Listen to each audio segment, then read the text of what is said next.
100 रुपए 200 रुपए रोज डालता था। कभी कभी जी चाहता था कोई अच्छी चीज खरीदे, कोई बाहर का खाना खाए, मगर कहता नहीं, बच्ची वाले पैसे डालने। अपने दिल को मारता रहा और पैसे डालता रहा। 20 years, 20 साल गुजर गए, संदूक भर गया। उसने सोचा संदूक तो भर गया होगा, अब बच्ची भी बड़ी हो गई, कहा अब तो उसकी शादी करनी है। और अब उस वालिद ने उस बॉक्स को खोला, सारे घर वालों को जमा किया कि आओ मेरी 20 साल की जो जमा पूंजी है आज इसको मिलके काउंट करते हैं, हजारों लाखों रुपए होंगे।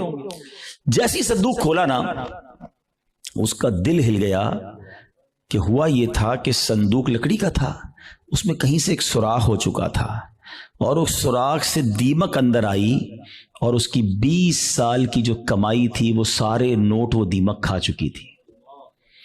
मुझे सही बताएं, अपने आप को उसकी जगह रहकर सोचें कि जिसने 20 साल तक अपने पेट काट कर, अपनी ख्वाहिशों को मार कर अपनी बच्ची के लिए पैसे जमा किए, और जब 20 साल बाद उसको खर्च करने का मौका आया, उसको तकलीफ कितनी हुई होगी कि यार सब खत्म, अब मैं कहां से लाऊंगा।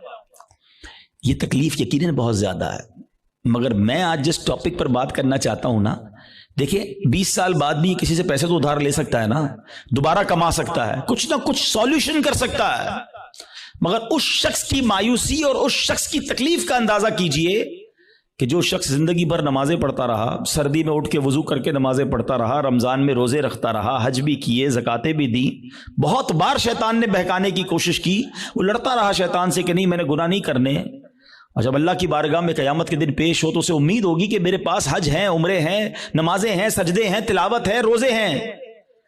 और जब बारगाह इलाही में उसके नामा अमाल खोले जाएं और उसको कहा जाए कि जाओ तुम्हारे पास कुछ भी नहीं है, null and void, delete it, सोचिए उस दिन उसकी शर्मिंदगी, हसरत का आलम क्या होगा। उस दिन तो कोई चांस भी नहीं होगा ना कि दोबारा नहीं किया कर ले, इधर तो दोबारा कमा सकता है वो शख्स, मगर क़यामत के दिन, today is the time of action. मौला